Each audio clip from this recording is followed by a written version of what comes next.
हर रोज एक नई कहानी देखने के लिए चैनल को सब्सक्राइब करें और बेल आइकन को दबाना ना भूलें। सूरजगढ़ नामक एक गांव में चंदू नामक एक गरीब पकौड़े वाला रहता है। वो अपने ठेले पर तरह तरह के पकौड़े बनाकर बेचा करता है और उनसे कमाए हुए पैसों से ही अपना घर चलाता है। उसकी 2 बेटियां होती हैं, रिंकी और मिंकी। रिंकी मिंकी, ये देखो मैं तुम दोनों के लिए क्या लाया हूँ। ये स्वादिष्ट जलेबियाँ। वाह बाबूजी, आप बहुत अच्छे हो, धन्यवाद। हाँ बाबूजी, हमें जलेबियाँ बहुत पसंद है, धन्यवाद। जी आप हाथ मुंह धो लीजिए, मैं खाना लगा देती हूँ। कैसा रहा आज का दिन वैसे? क्या बताऊं देवयानी, आजकल तो धंधा बड़ा ही मंदा चल रहा है। मैं तो बहुत परेशान हो चुका हूँ। अगर ऐसे ही चलता रहा तो बड़ी मुसीबत हो जाएगी। बढ़ती बरसात के कारण हो रहा होगा ये सब। लेकिन बारिश में तो लोग बड़े चाव से पकौड़े खाते हैं। तो अब क्या हुआ क्या पता। खैर जो भी हो, मैं अपनी मेहनत में कोई कमी नहीं छोड़ूंगा और कल से तो मैं और भी अलग अलग प्रकार के पकौड़े बेचूंगा ताकि ग्राहक उन्हें खाने आए। चंदू अपने परिवार से बहुत प्यार करता है। बारिश के मौसम के कारण उसके सड़क पर लगने वाले ठेले पर ज्यादा ग्राहक नहीं आते हैं, जिस कारण सारे पकौड़े रोजाना यूं ही वेस्ट हो जाते हैं और रोजाना चंदू का नुकसान ही होने लगता है। पकौड़े पकौड़े, स्वादिष्ट मजेदार और करारे पकौड़े। एक बार खाएंगे तो 1000 बार खाएंगे। चंदू के पकौड़े, आओ आओ, पकौड़े पकौड़े, तरह तरह के पकौड़े, केवल सस्ते दाम में। अरे ओ चंदू, इस बरसात के मौसम में कोई नहीं आने वाला है तेरे ठेले पे हैं ये पकौड़े खाने। लोग भीगते हुए पकौड़े थोड़ी खाएंगे। देख सामने राजू पकौड़े वाला है, उसकी दुकान है, इसलिए लोग उससे दुकान के अंदर जाकर पकौड़े खा रहे हैं। तेरी कोई दुकान थोड़ी है। बेवकूफ कहीं का। बरखा रानी, क्यों मेरे पेट पर लात मार रही हो? हे भगवान, मैं अब क्या करूं? सुबह से शाम होने आई है और अभी तक बोनी भी नहीं हुई है। 3 बार पकौड़े तले हैं मैंने आज। चंदू काफी परेशान सा रहने लगता है। एक दिन जब रिंकी और मिंकी दोनों की परीक्षा आती है तभी बाबूजी, टीचर जी ने कहा है कि परीक्षा शुरू होने के पहले सारी फीस भर देना, वरना हमें परीक्षा लिखने को नहीं देंगे वो। हाँ बाबूजी, और परीक्षा तो 10 दिन बाद से शुरू भी होने वाली है। तुम दोनों चिंता मत करो रिंकी मिंकी, मैं हूं ना। मैं भर दूंगा सारी फीस। तुम दोनों बस मन लगाकर पढ़ाई करो और अच्छे नंबर लाओ, ठीक है बेटा? जी बाबूजी, जी बाबूजी। रिंकी और मिंकी के सोने के बाद देवयानी और चंदू दोनों आपस में बात करते हैं। जी, आपकी बोनी भी मुश्किल से हो रही है। ऐसे में आप 10 दिनों में कहाँ से भरेंगे रिंकी और मिंकी के स्कूल की फीस? महीना भी खत्म होने को है। किराया, राशन, त्योहार का खर्चा कैसे संभालेंगे आप ये सब? देवयानी, मुझे न चाहते हुए भी पकौड़े बेचना बंद करना होगा। अब वही एकमात्र उपाय है। लेकिन आप पकौड़े नहीं बेचेंगे तो क्या करेंगी जी? कोई और काम कर लूंगा। मेरा दोस्त है जीतू, उससे कहकर देखता हूँ, कहीं कोई नौकरी होगी तो लग जाऊंगा काम पर। ठीक है जी। चंदू अपने दोस्त से काम के बारे में पूछता है और उसका दोस्त उसे एक स्कूल में प्यून की नौकरी के बारे में बताता है। पुणे की नौकरी? हाँ चंदू, अच्छे पैसे भी मिलेंगे तुझे। सुबह से शाम तक ड्यूटी होगी तेरी। चलेगा तुझे?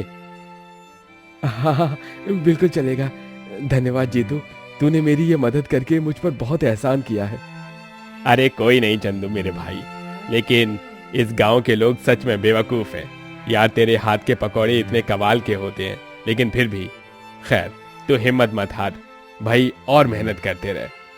हाँ जीतू, मैं अपने परिवार की खुशी के लिए कुछ भी कर सकता हूँ। शायद किस्मत को यही मंजूर था। कोई बात नहीं। चंदू अब गांव के एक स्कूल में प्यून की नौकरी करने लगता है और इस काम से उसे अच्छे पैसे मिलने लगते हैं। जीतू से पैसे लेकर वो अपनी बेटियों की फीस भर देता है और 1 महीने बाद जब उसे अपनी पहली तनख्वाह मिलती है तब वो जीतू को उसके पैसे वापस लौटा देता है। चंदू को इस बात का बहुत दुख होता है कि उसका पकौड़ों का ठेला उसे बंद करना पड़ा, लेकिन अपने पापी पेट के लिए वो काम करना जारी रखता है। वो अपने हाथों से अलग अलग प्रकार के पकौड़े बनाकर टिफिन में पैक करके स्कूल ले जाता है। एक दिन जब वो स्कूल के ग्राउंड के पेड़ की छाया में बैठकर अपना टिफिन खा रहा होता है, तभी उसके सामने से प्रिंसिपल सर जा रहे होते हैं। उन्हें देखकर वो तुरंत खड़ा हो जाता है। Good afternoon principal sir. Good afternoon Chandu. तुम खाना खाते खाते क्यों उठ गए? बैठ जाओ और आराम से खाओ। नहीं नहीं सर, कोई बात नहीं, आप भी खाइए। पनीर और गोभी के पकौड़े हैं और ये ठंडी ठंडी पुदीने की चटनी। ठीक है, अब तुम कह रहे हो तो बस चख कर देखता हूँ। हाँ जी जी बिल्कुल। चंदू प्रिंसिपल को पकौड़े देता है और प्रिंसिपल सर को वो पकौड़े बहुत पसंद आते हैं और वो एक नहीं बल्कि 3 से 4 पकौड़े खा लेते हैं और उन्हें खाकर चंदू की खूब प्रशंसा करते हैं। क्या कहा? ये पकौड़े तुमने बनाए हैं? अरे वाह, इतने स्वादिष्ट पकौड़े कैसे बना लेते हो यार? इन्हें खाकर तो मजा ही आ गया। प्रिंसिपल सर, वो इस नौकरी के पहले मेरा एक ठेला था। मैं ठेले पर पकौड़े तलकर बेचता था, लेकिन बारिश के मौसम के कारण मेरे ठेले के पकौड़े बिकना बंद हो गए और अपने परिवार की जिम्मेदारी के कारण मुझे ये नौकरी करनी पड़ी। अच्छा, तो ये बात है। इतना कहकर प्रिंसिपल वहाँ से चले जाते हैं। चंदू अपना काम पूरा लगन से करता है और थोड़े ही समय में उसने स्कूल में सभी का दिल जीत लिया होता है। उसका स्वभाव काफी दिलदार होता है। वो दिन भर काम करके रात को अपनी बेटियों संग वक्त बिताता है और उनके साथ खेलता है। जी, जो कुछ भी हो रहा है ना, अच्छा ही हो रहा है। भगवान करे कि सब यूं ही सही रहे और कुछ गलत ना हो। थू थू थू थू, नजर ना लगे हमारी खुशियों को। तुम परेशान मत हो देवयानी, किसी की नजर नहीं लगेगी हमारी खुशियों पर। एक दिन जब चंदू स्कूल में अपने काम निपटा रहा होता है, तभी उसे एक मुंह पर काला कपड़ा बांधा हुआ आदमी प्रिंसिपल सर के केबिन की तरफ जाते हुए दिखाई देता है। उसके हाथ में एक नुकीला चाकू भी होता है। ये दृश्य देख चंदू काफी घबरा जाता है। हे भगवान, ये तो कोई चोर लग रहा है। दोपहर के सन्नाटे में ये चोर चोरी करने आया है। प्रिंसिपल सर के केबिन में ही पूरी स्कूल के पैसे रखे होते हैं। कहीं उन पैसों को चुराने के लिए ये चोर प्रिंसिपल सर की जान को कोई हानि ना पहुंचा दे। नहीं, मुझे प्रिंसिपल सर की जान बचानी होगी। चंदू ग्राउंड में रखा हुआ एक मोटा और लंबा बैम्बू उठाता है। तभी वो चोर प्रिंसिपल सर के केबिन में घुसकर उन्हें चाकू दिखाते हुए डराता है। जल्दी से सारे पैसे मुझे दे दे, वरना तुझे आज अभी इसी वक्त मार डालूंगा मैं। चल चल, जल्दी जल्दी दे। ऐसा मत करो, मुझे छोड़ दो। नहीं मानेगा ना तू? रुक जा, तेरा गला तो काटना ही पड़ेगा। चोर जैसे ही प्रिंसिपल सर पर चाकू से वार करने वाला होता है, वैसे ही वहाँ पीछे से चंदू आता है और वो बैम्बू से उस चोर का सर फोड़ता है, जिसके बाद चोर वहाँ बुरी तरह घायल होकर बेहोश हो जाता है। सर आप ठीक तो हैं? आपको कोई चोट तो नहीं आई ना? नहीं चंदू, धन्यवाद। आज तुम अगर सही समय पर नहीं आते तो ये चोर मुझे मार ही देता। धन्यवाद चंदू। धन्यवाद मत कहिए सर। प्रिंसिपल सर अलमारी में से कुछ पैसे निकालते हैं और वो चंदू को दे देते हैं। सर, इतने सारे पैसे क्यों? चंदू, आज तुमने मेरी जान बचाई है, इसलिए मैं तुम्हें ये भेंट स्वरूप दे रहा हूं। ये पूरे 1 लाख रुपए हैं। इन पैसों से तुम गांव में अपनी एक छोटी सी दुकान तो खोल ही सकते हो। जाओ, अपने पकौड़े का कारोबार फिर से शुरू करो। धन्यवाद सर, आपका बहुत बहुत बहुत धन्यवाद। चंदू उन पैसों से अपनी दुकान खोलता है और वो वहाँ पकौड़े बेचने लगता है और ग्राहक दुकान में पकौड़े खाने आने लगते हैं और इस तरह चंदू आगे चलकर खूब प्रगति करता है। विजय और इंदु दोनों पति पत्नी जतिनपुर कहकर एक गांव में अपने बेटे टीटू के साथ रहते हैं। विजय एक साड़ी की फैक्ट्री में काम करता है और उसी के जरिए अपना और अपने परिवार का पेट पालता है। ये लो विजय, तुम्हारी तनख्वाह। इस बार मैंने तुम्हारी तनख्वाह में से पूरे 400 रुपए काटे हैं, क्योंकि तुम पिछले महीने 2 से 3 दिन लेट आए थे। लेकिन सेठ जी, मैं लेट आया था क्योंकि तभी मेरे बेटे टीटू की तबीयत बहुत खराब सी चल रही थी। ऐसा मत कीजिए सेठ जी, मेरे लिए 1-1 रुपया बहुत कीमती है। मेरे पैसे मत काटिए सेठ जी। अरे नहीं नहीं, अब तुझे इतने ही मिलेंगे। चल जा, अब जल्दी से काम पर लग, वरना तुझे मैं फैक्ट्री से ही निकाल दूंगा। लेकिन सेठ जी। विजय का बॉस उसकी एक नहीं सुनता और आगे निकल जाता है। विजय को बहुत दुख होता है क्योंकि उसे पूरी तनख्वाह नहीं मिली थी। वो घर जाकर इंदु को सारी बात बताता है। तभी इंदु कहती है, जाने दीजिए विजय जी, अब हम क्या कर सकते हैं। अगर आपके सेठ जी से ज्यादा बहस की तो वो आपको नौकरी से ही निकाल देंगे। इससे अच्छा जितना मिल रहा है उतने का ही शुक्र मनाना चाहिए। तुम सही कह रही हो इंदु। वैसे भी आजकल के इस दौर में काम मिलना मानो रेगिस्तान में पानी मिलने के समान हो चुका है। मुश्किल से लोगों को काम मिल रहा है। पापा पापा, परसों मेरा जन्मदिन है, आप मुझे नए कपड़े और केक दिलाओगे ना? लेकिन टीटू बेटा, पापा को पहले ही बहुत सारे खर्चे पूरे करने हैं और ऊपर से तुम ये मांग रहे हो। नहीं माँ, मुझे पार्टी करनी है। मेरे दोस्त और उनकी माँ भी आएंगे। मुझे अपने घर पर पार्टी करनी है, मतलब करनी है। अच्छा ठीक है टीटू बेटा, जैसा तू कहे। मैं तेरे लिए नए कपड़े और केक ला दूंगा कल। ठीक है, अब तो तू खुश है ना? बहुत ज्यादा। थैंक यू पापा, बाय। मैं खेलने जा रहा हूँ मन्नू और गोली के साथ। बस खेलने दे दो इस लड़के को। हाँ, किताब लेकर पढ़ने का तो जरा भी इसका मन नहीं करता। हाँ। और आपने इसे हाँ क्यों कह दिया? आपको पता है ना, 2 दिन में घर मालिक भी आ जाएगा किराया मांगने। उसका पैसा कहाँ से लाओगे? चिंता मत करो इंदु, मैं घर मालिक से कह दूंगा कि इस महीने का किराया अगले महीने के किराए के साथ ले ले। वो मेरी बात जरूर मान जाएंगे। विजय घर मालिक को जाकर ये विनती करता है और खुशकिस्मती से घर मालिक मान जाते हैं। विजय टीटू के जन्मदिन के लिए केक और नए कपड़े लाता है और घर पर टीटू के दोस्त और उनकी माएँ आती हैं। तभी इंदु सबके लिए समोसा चाट बनाती है। इंदु के हाथ के बने करारे मसालेदार समोसा चाट को खाकर सभी बहुत प्रसन्न हो जाते हैं। अरे वाह इंदु बहन, तुम्हारे हाथ का बना समोसा चाट तो एकदम गजब बना है। मजा ही आ गया इसे खाकर। अरे हाँ, ऐसा अनोखा और स्वादिष्ट लाजवाब समोसा चाट तो मैं पहली बार खा रही हूँ। बहुत ही उम्दा बना है इंदु बहन, मुझे भी सिखाओ इसे बनाना। धन्यवाद बहनों, मैं जरूर सिखाऊंगी तुम्हें। लेकिन एक बात है, मैं सीख तो जाऊंगी लेकिन तुम्हारे जैसा स्वाद मैच नहीं कर पाऊंगी। आखिर असली जादू तो सिर्फ तुम्हारे हाथों में ही है ना, क्यों? हाँ, सो तो है। भाभियां एकदम सही कह रही हैं इंदु। तुम्हारे हाथ का बना समोसा चाट लाखों में एक होता है। मन करता है कि खाते ही जाओ, खाते ही जाओ।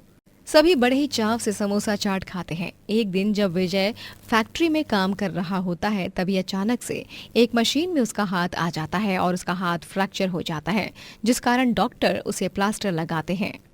विजय, अब तुम इस प्लास्टर को हर हफ्ते बदलने के लिए मेरे पास आया करोगे। और याद रहे, अगले 4 महीनों तक तुम्हें इस हाथ से कोई काम नहीं करना है और इससे जितना आराम देना है उतना देना है, क्योंकि चोट गहरी और अंदरूनी है, इसलिए उसे भरने में वक्त लगेगा। ये आप क्या कह रहे हैं डॉक्टर साहब? 4 महीने? अगर मैं 4 महीनों तक कुछ काम नहीं करूंगा तो मेरा घर कैसे चलेगा? मेरी बीवी, मेरा बच्चा, उनकी देखभाल कौन करेगा? अब मैं क्या करूं डॉक्टर साहब? आई एम सॉरी विजय, लेकिन यही सच है और तुम्हें सारे मेडिकल रूल्स फॉलो करने होंगे, क्योंकि अगर तुमने अपने फ्रैक्चर्ड हाथ को रेस्ट नहीं दिया तो वो दर्द भरने में और टाइम लेगा। हे भगवान, अब मैं क्या करूंगा? ये कैसी समस्या आ गई है? अब आप ही कुछ कर सकते हैं भगवान जी। विजय बहुत चिंतित और परेशान हो जाता है। तभी इंदु कहती है, चिंता क्यों करते हो जी, मैं हूं ना, मैं करूंगी नौकरी और मैं संभालूंगी अपने पति और अपने बेटे को। क्या? नहीं नहीं इंदु, मेरे होते हुए तुम ये सब करोगी? ये शोभा नहीं देता। विजय जी, जब एक पिता अपने बेटे को संभाल सकता है, एक पति अपनी पत्नी को संभाल सकता है, तो एक पत्नी अपने पति को नहीं संभाल सकती क्या? एक माँ अपने बेटे को नहीं संभाल सकती क्या? मैं आपकी एक नहीं सुनने वाली हूँ और मैं आज ही नौकरी ढूंढने जा रही हूँ। लेकिन इंदु। लेकिन कुछ नहीं, अब आपको बस आराम करना है और जल्दी से ठीक हो जाना है, समझे आप? इंदु अब नौकरी ढूंढने के लिए निकल पड़ती है। निरंतर 3 से 4 दिन वो काम ढूंढती रहती है, खूब प्रयास करती है, लेकिन उसे कहीं पर भी ढंग की नौकरी नहीं मिलती और इसीलिए वो बहुत परेशान हो जाती है। मैंने कहा था ना इंदु तुमसे कि आजकल नौकरियां मिलना बहुत मुश्किल है। पता नहीं अब क्या होगा, कैसे सब कुछ संभालेंगे हम। तभी टीटू इंदू को एक सुझाव देता है। माँ, क्यों ना आप अपनी स्पेशल डिश वो समोसा चाट बेचने लग जाओ। उससे तो आप बहुत सारे पैसे कमा सकती हो और साथ ही लोगों को आपके हाथ का समोसा चाट खाकर बहुत अच्छा लगेगा और हमारी तरह गांव वाले भी आपके समोसा चाट के डाई हार्ट फैन बन जाएंगे। अरे वाह टीटू बेटा, आइडिया तो बहुत ही अच्छा है। आइडिया तो बहुत अच्छा है, लेकिन क्या मैं ये सब कर पाऊंगी? जरूर कर पाओगी माँ, हिम्मत और भरोसा रखो खुद पर। इंदू अपने पास बचे हुए पैसों से एक ठेला खरीदती है और समोसा चाट बनाकर वो सड़क पर समोसा चाट बेचने लगती है। एक ही दिन में ढेर सारे ग्राहक आ जाते हैं और धीरे धीरे अपने अच्छे और मजेदार स्वाद के कारण इंदू का समोसा चाट ठेला पूरे गांव में फेमस हो जाता है। एकदम कमाल का समोसा चाट है ये तो। वाह भाई वाह, मैं तो एक और प्लेट खाऊंगा। हाँ, मैं भी एक और प्लेट लूंगा। ये सच में बहुत ही ज्यादा स्वादिष्ट है। इंदू की तरक्की को देख विजय बहुत खुश था और टीटू तो खुशी से नाच रहा था। लेकिन इंदू का समोसा चाट बेचने के कारण उस गली में रह रहे गप्पू कचौड़ी वाले के ठेले पर ग्राहकों का आना जाना कम हो जाता है और अब गप्पू को इंदू से जलन होने लगती है और इसी के चलते वो इंदू के ठेले के पास चुपके से आकर उसके समोसा चाट के मसाले में जहर मिलाने के तभी वहां उसे 2 ग्राहक पकड़ लेते हैं और उसकी खूब पिटाई होती है। ये ले, जहर की मिलावट करेगा, ये ले। तो जैसे लालची और बुरे लोग नफरत की आग में इतने जल जाते हैं कि किसी भी हद को पार करने निकल जाते हैं। छी, तुम्हें तो मैं कड़ी से कड़ी सजा दिलवा कर रहूंगी गप्पू। गप्पू को पुलिस गिरफ्तार करके ले जाती है और फिर इंदू अपने ठेले से ढेर सारे पैसे कमाकर अपना एक बड़ा ढाबा खोलती है, जहां पर वो समोसा चाट के साथ साथ अन्य स्वादिष्ट और चटपटे व्यंजन भी बनाकर बेचती है। और 4 महीनों बाद विजय ठीक होकर इंदू के साथ ही ढाबे को संभालने लगता है और दोनों मियाँ बीवी मिलकर खूब आगे जाते हैं। दोस्तों, अगर आपको ये कहानी पसंद आई तो लाइक करें, शेयर करें और कमेंट करके बताएं कि कहानी में आपको सबसे अच्छा क्या लगा।